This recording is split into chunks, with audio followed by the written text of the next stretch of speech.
when you're dealing with me. That's why I'm very much into Joel. You make me a little nervous. He did tell me that he gets nervous around powerful women. I don't like that. I need you to be real confident when you're dealing with me. That's why I'm very much into Joel. Hey guys, and welcome to Little Black Boy 91. We're talking to you guys about Ready to Love. We're dealing with Vern and Dedrick. Listen, never let them see you sweat. Never let them see you sweat, bro. Like, I think I said this in my other review with him and Stacey. I said, bro, it seems that there may be a suffering of a lack of confidence from Dedrick. Either that or he just wanted to come out the game, But never let them see you sweat, I understand. We all get nervous, we all get anxious at certain points, but never let them see you sweat. Even if you are sweating, don't let them see you sweat internally. Do you know what I'm saying? But hey, we'll break down the conversation between Vern and Dedrick, because I think there's some really interesting things that were kind of said, and we'll give you a different spin on their particular date that they went on to. Guys, if you're new to the channel, like it, share, subscribe, click on the bell button for notifications uploads. And for those of you who are returnees, you got the minerals, you got the minerals. Let's get into the video. Listen, hey, stay hydrated. You already know what it is. Stay hydrated. The streets are hot. Grab your hoodie. You understand? Grab your hoodie. All right, let's just get into the video. I think watching, obviously, Venetia and Dedrick have a conversation, it actually started off really well. Like, these two seemed like they were going to get on really well. There was a nice little hug at the beginning. She seemed to be engaged. She was smiling. There was nothing wrong with, the beginning of their conversation. They seemed to be involved, right? Let's have a little look. Yes. Hey, D. Hey. I take Dedrick out on a date. Look how tight that hug was. My girl said, hey, tight hug around it. Like, she bear hugging him. She's involved, right? She's involved. She wants to know more about him, get to know him a little bit more. He's on a good footing. And he himself has said she's an absolute goddess. So what went wrong? What went wrong was a space of conversation that was had, where they spoke about leadership, male, masculinity in a sense, on how it's been seen. But before we get to that point, just want to drop it a little bit further. Came up looking handsome, as always. He's ambitious. It's like the next thing. And that's kind of me, so we connect in that era. But What's the part where she got excited? She said, he's ambitious. We connect on that part. That's where me and him are like, akin, right? So she's already feeling him in some shape or form. Like, she's like, what? The only difference is that Joe is obviously, Joe is leading the forefront in the pack. You know what I mean? Like, he headed the game, but he hasn't lost anything. She thinks he's a great catch. You know what I'm saying? If it not be for Joel, he's there number one probably. So this is going well so far. So what's going to happen? Let me just make sure it's clear. What's going to happen here? The conversation is going to change the whole narrative, and change the whole situation. Now, she admits as well, again, this particular part. But he doesn't open up a lot. So it's like you got to ask him exactly what you want to know. So, he's not as open as you'd like him to be, but it's not a turnoff. It's something that she's willing to try and work out and ride out and say, hey, I'm going to try and figure him out a little bit by asking some questions, very direct, to get the answers that I need. Nothing wrong with that. Right? He's still in good books. He's still in good graces. And like I said, he calls her a goddess. So what's happened here is that the conversation went left. But there's an interesting comment that he made which threw me off slightly. All right, just because it's just right here. You're gonna hear it in a second. Listen to this. You make time for what you want, and I want a relationship. Okay. When me and Venetia are in public together, is sparks. So honestly, if I had to, I don't know what he meant by that. Like, okay, when we're in public, there's sparks. Does he mean that there's no sparks in private, but when they're in public, there's sparks? Or did he just mean that when we meet in person, and it may have just been his wording that was off, we have great chemistry? It was just a bit weird because of the wording that he used. When we're in public, there's sparks. It's like, I wouldn't necessarily use that terminology or that wording for if I met a girl. I'd be like, yo, when we link up, or then if it's specific to linking up, when we link up, things go down. Or when we talk, when we interact, that's more covering of the whole base rather than saying public. Public is excluding the private part. But if you say we talk and it's amazing, great, cool. But he specifically mentioned public, and I was wondering, Is a conversation not fulfilling for you behind the scenes, maybe? But you have great chemistry when you're in public. So is there an attraction there, but no depth for you that you need in order to stay there? Because you've called her a goddess, yeah. But what else is she bringing to the table for you specifically? And I think that's where, again, it kind of went south, because I think the conversation about leadership is very, very important, and where their perspectives arrive again. Let's go a bit further and then let's have that bit of that conversation, because they talk about this. Let's play a little bit more. Pick right now, because of the connection that I have with Renisha, I would choose Renisha. So what? Okay, so if it was between a toss up between him and Venetia and anybody else, Venetia's number one.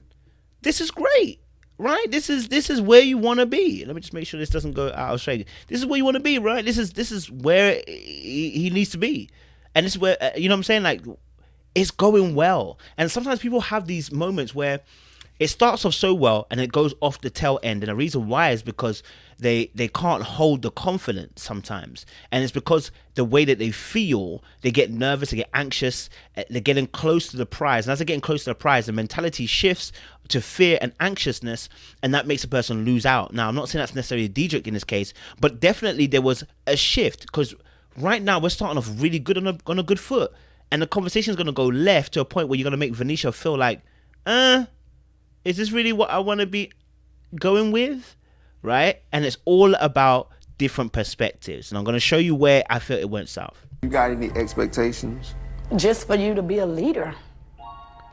Now, look at the look on his face. Look at the look on his face. His question was, do you have any expectations? And her comment was, yes, just for you to be a leader. Now, leadership looks different for different people, which is what he's going to explain in a second or two, which is why the conversation has to shift to, what does that look like for you then? Because I want to get to understand your viewpoint. If you make an assumption before anything, you can jump the gun too early, and then you cause an issue which is never there. So now she mentioned about leadership. That feels like a little bit of a trigger word. Look at his face. He's triggered. His eyes went straight up. He was eating food, and all of a sudden, his face goes up. Be the head of your household. Okay. Just not knowing how to be a man, And I think that's where there's an issue there. Being the head of your household, leadership, that's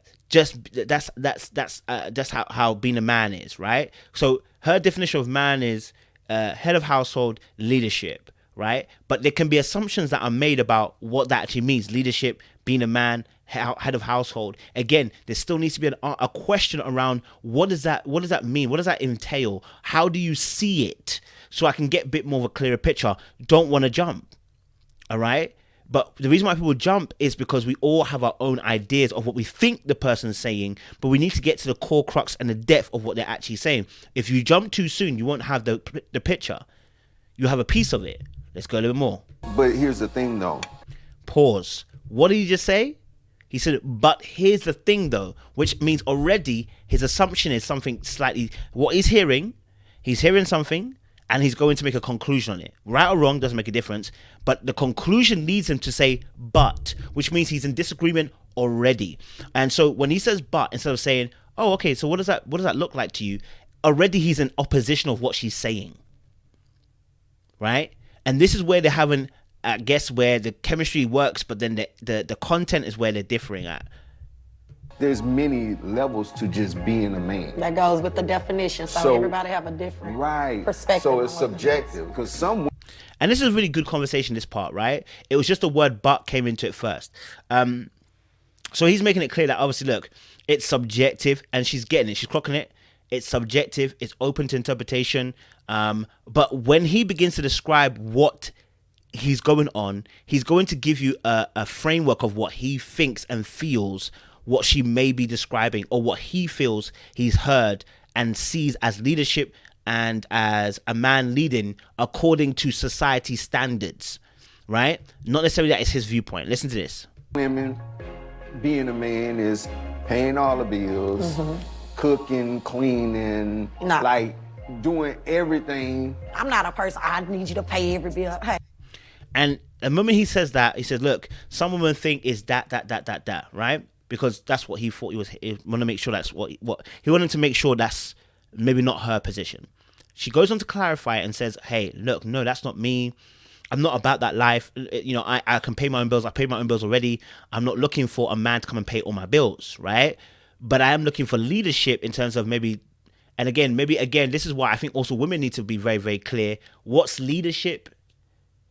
So, you see, so that we avoid these things. Have you thought it through? We throw these big words out, leadership, masculinity, What does that mean for you? What does that mean? Without there being an illicitness of you breaking it down, sometimes there can be a miscommunication. A lot of people are on the same wavelength when it comes to masculinity, a man, what a man should be, what a man should do. But then you have times where you're meeting someone and they have a totally different aspect or a different narrative to what this thing means. So she lets him know, listen, I don't need that, but you know what? It'll be nice to have help though. At times, don't let me have all the weight, basically, right?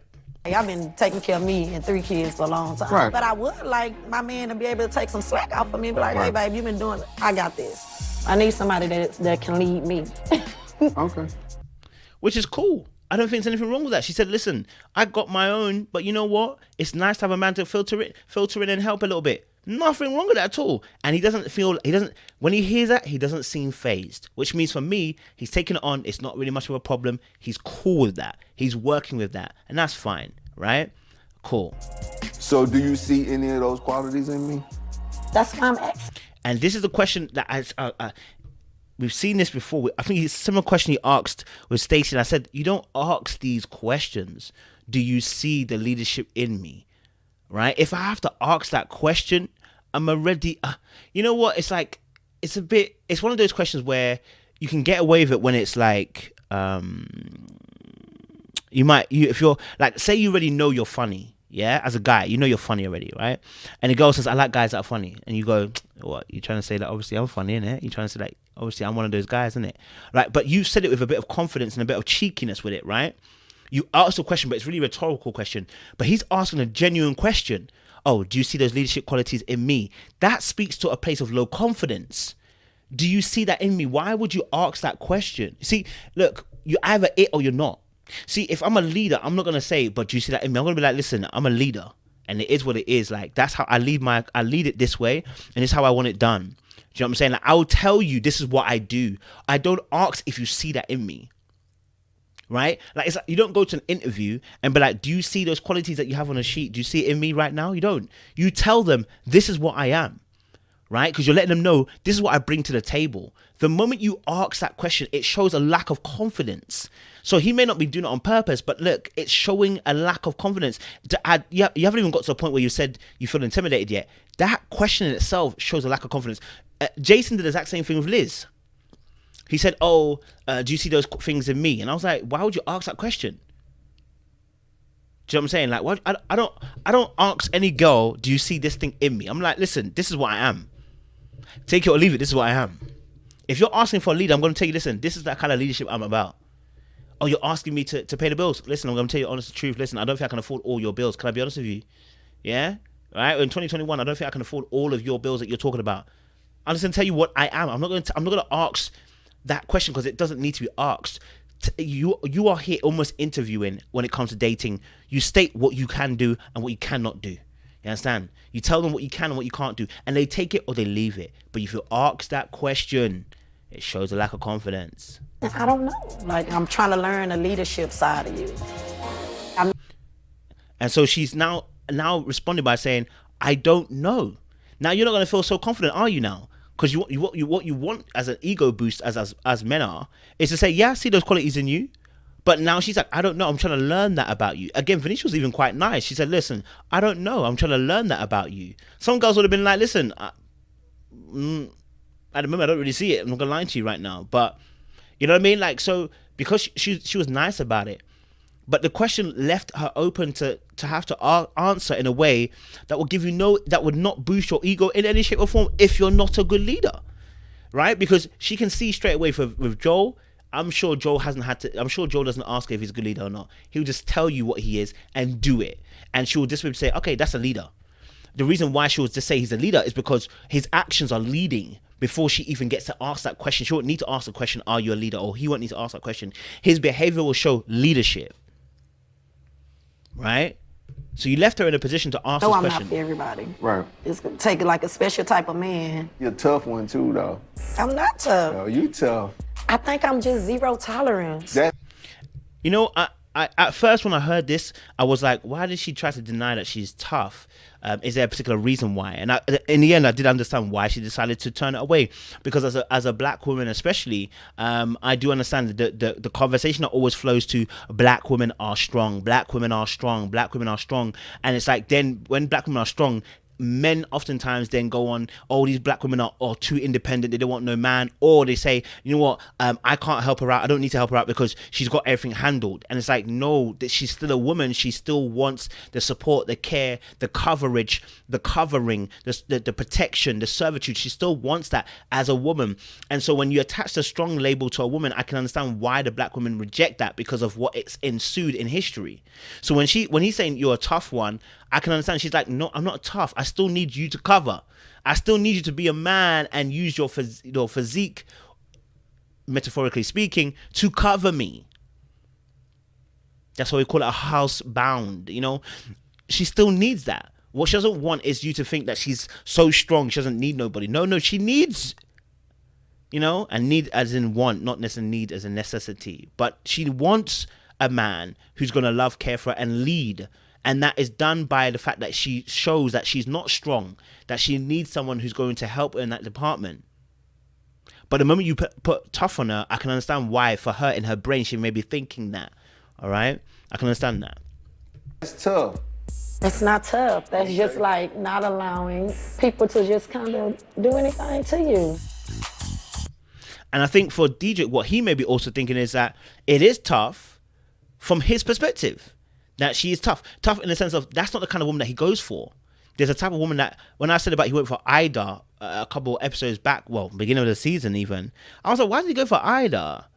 And maybe because she shows more amenability and she seems more, quote unquote, softer to him. And for him, maybe that's what he likes. You know? He doesn't like maybe a dominating personality or dominating woman in that regard, right? And dominating is always in perspective, it's always in relation, because there's probably a man that can handle that. There's probably a man that is more dominating who doesn't mind that behavior, right? But for him, that dominating personality may be too much for him. Do you see what I'm saying? Right? Because he's already called her a goddess. He's already said he's connecting with her. Already said that they're great in public. Sparks fly. What's the issue? The issue may be that her drive and the way she sees things may be too dominating for him. And maybe what kind of woman that he wants, she isn't that person inwardly. Outwardly she is, but inwardly she isn't, maybe. Right? You make me a little nervous. He did tell me that he gets nervous around powerful women. I don't like that. You know, I need you to be real confident when you're dealing. And you know what? Confidence is something that is attractive, male and women. So the mere fact that he said I feel intimidated, it's like you don't say that to the person you're trying to date. Maybe to your mentor, maybe to somebody who's your celebrity crush or something. Yeah, but you don't be saying that to the person you're trying to be a co-equal with. You don't say that I feel intimidated by you. Not unless you've got that kind of connection. It's too early days to be dropping them kind of bars. It's still too early to drop them kind of lines. So I wouldn't expect anyone to drop that just as yet, because you know you're trying to put your best foot forward. You saying you feel intimidated shows that you don't have confidence in her presence, and that scares a lot of women because they don't want to manipulate, they don't want to take advantage of you, they want to feel like they're safe. And their confidence of a man makes them feel safe that he will handle things when the time comes. A leader is great when things go wrong, not when things are going right. A leader is great when things go wrong. How do they steady the ship? How do they handle adversity? How do they handle when the water's stepping into the ship? How do they do things when the storm is coming? That's when great leadership is shown. It's not shown only when things are going right, because anybody can do things right. When it goes wrong, that's when we see great leadership. Who will stand up? Who will have a plan? Who will have an action plan to go forward? That's when you see great leadership, right? Play a little bit more. With me, that's why I'm very much into Joel. If I have a man that I have to lead, it defeats the purpose to me of having a man. You made me. And I get that, you know, she doesn't want to lead, and so she wants that confident man like Joel is, and DJ at the moment is not showing that to her. What I would say, obviously, as well, is that the last comment here is mad. I don't know what this means. I don't know what it actually entails. I would love to say it's been chopped up, but it hasn't been chopped up. I don't know if we've missed something just before that part of the conversation, but this comment here is mad. Nervous. I ain't want to eat no more. But I want to walk you to your car. Thank you. What?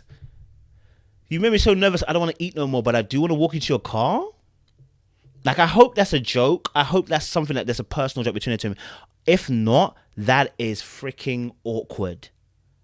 That's you say that on the first date, that could be the end of the first date. That could be the end of you seeing that person again. I'm gonna be honest with you. Who says I'm nervous, I don't want to eat no more, but I do want to walk you to your car? It's not confident. Confidence is something that you need to. Confidence is oftentimes from within, but we have things that are externally that make us more confident. Your job, your finances, your car, your clothes, you know, your outer appearance. They can help with confidence. The main thing is being at peace with yourself, being at peace with who you are. That gives you a sense of confidence, a quiet confidence that begins to show outwardly loudly. And I'm not sure if Dedrick has that at the moment. I don't know if he's wounded. I think the confidence has been affected by certain wounds, emotion that he has, maybe from past relationships. Maybe. I'm just speculating. And maybe that's causing him not to be able to be as confident as he needed to be at this point in stage. Because right now, what I'm seeing of him, that doesn't look like confidence. And I said that from the Stacey date as well, the same thing. And, you know, allowing someone to call you Papa also is problematic because you've got that granddad energy, and you don't really want to be having the granddad energy. You know what I'm saying? You want to have a partner energy, not granddad energy. But anyway, listen, guys, make sure you like, share, subscribe, click on the bell button for notification up. Loads. Let us know your thoughts on the show. Let us know your thoughts on what we've seen here. Comment down below and leave a little like as well. Appreciate you guys. Stay hydrated.